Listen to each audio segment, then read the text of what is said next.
Que Dios te bendiga. Hoy seguimos en nuestro estudio de teología sistemática y nos corresponde el tema de divinidad o también llamado teología propia, y es el estudio de Dios. Vamos a ver algunos términos, algunos significados, algún también panorama acerca de este tema tan interesante. En primer lugar vamos a ver la existencia de Dios. Hay argumentos acerca de la existencia de Dios. Está el argumento cosmológico, teleológico y moral. Hay muchos, pero vamos a resaltar acerca de ellos. ¿Qué es el argumento cosmológico? Es el argumento en el cual habla de que si hay un cosmos, si está el universo, entonces tiene que haber un diseñador. Así que hay un personaje muy importante que habla acerca de este tema y es Anselmo. Y hay una ilustración también que nos ayuda a entender mejor esto que queremos decir. Si tú entras a una habitación y en una mesa encuentras un plato, ¿qué deduces? Que ese plato alguien lo colocó. De igual manera, si tú miras el universo, miras que alguien tuvo que hacerlo. Mira las estrellas, el sol, la luna, todo el cosmos. Miras que hay un arquitecto, que hay un diseñador, que es Dios.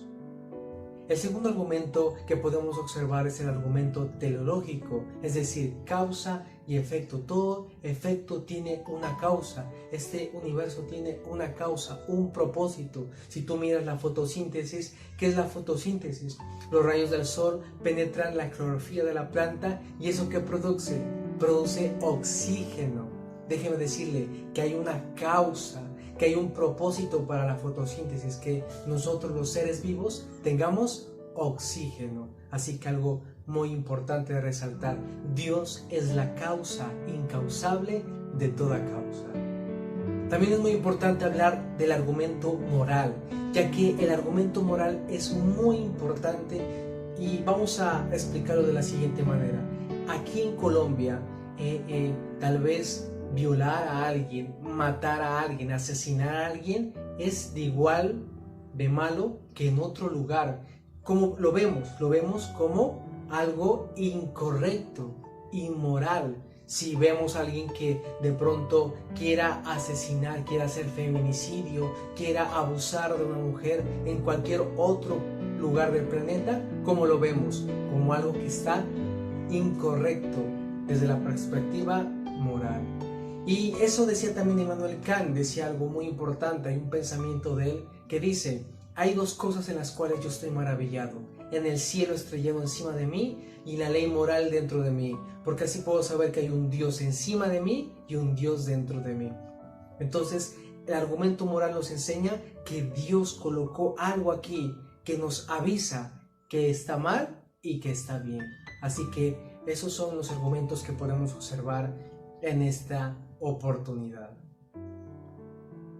Otro aspecto muy importante de Dios es que Dios tiene personalidad.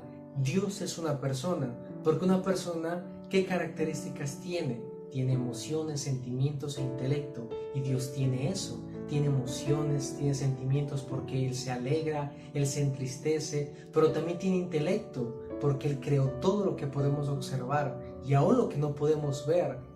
Como dijo Frei Hall, un astrofísico, un superintelecto ha jugado con la física.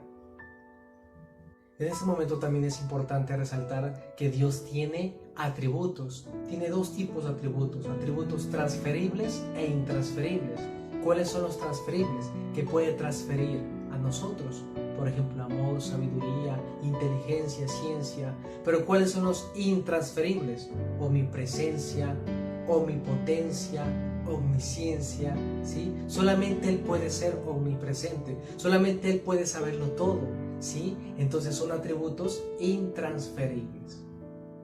Vamos a ver algunos nombres de Dios. Hay tres nombres muy importantes de Dios que se les llama también nombres primarios: Él, Adonai y Jehová.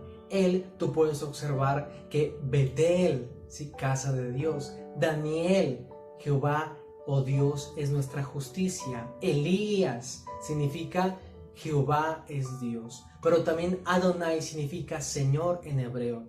Y también Jehová es la unión entre las cuatro letras de Dios, YHWH, que traduce yo soy el que soy, con las vocales de Adonai. Y ahí terminó diciendo Jehová. Hay unos nombres muy importantes también de Dios, como por ejemplo Elohim, que significa Dios creador, o el plural de Dios también, Eloah, fuerte.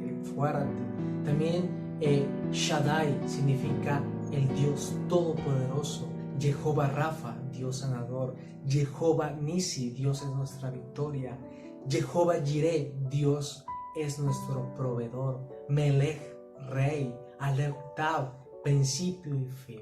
Así que hay muchos nombres de Dios que nos enseñan más acerca de la esencia de nuestro Señor.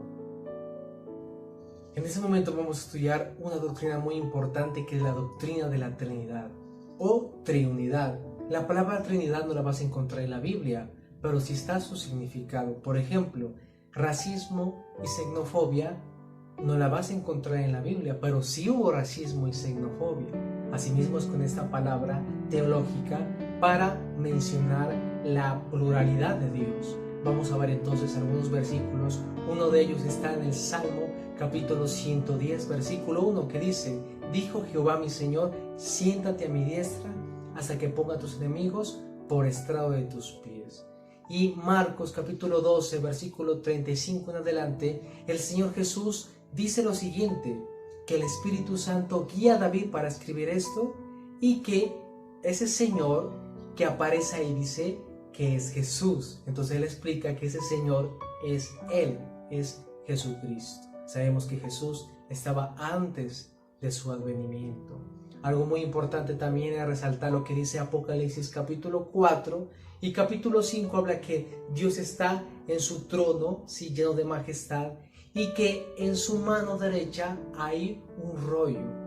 Y ese rollo solamente puede ser entonces tomado ¿por quién? Por el Cordero. ¿Quién es el Cordero de Dios? Jesucristo. Ahí podemos ver a dos. ¿Y dónde estaba el Espíritu Santo? Mostrándole a Juan esa gran revelación. Y hablando de revelación, puedes ver también la revelación que Dios mostró a Daniel. Lo puedes encontrar en su capítulo 7 y puedes ver algo muy importante, y es que Daniel mira a un anciano de días y a uno semejante al Hijo del Hombre, que se le acerca al anciano de días, y a este Hijo de Hombre se le da que reino, poder eterno. Y Jesucristo, que dijo: me ha sido dada poder, me ha sido dada autoridad en el cielo, en la tierra. Déjeme decirle que ese Hijo de Hombre, como él también se hacía llamar, es Jesucristo, se hacía llamar el Hijo del Hombre. Así que son versículos que puedes complementar con muchos versículos que seguramente has escuchado. Entonces, algo muy importante resaltar eso. La Trinidad es una doctrina apostólica y por lo tanto es una doctrina bíblica.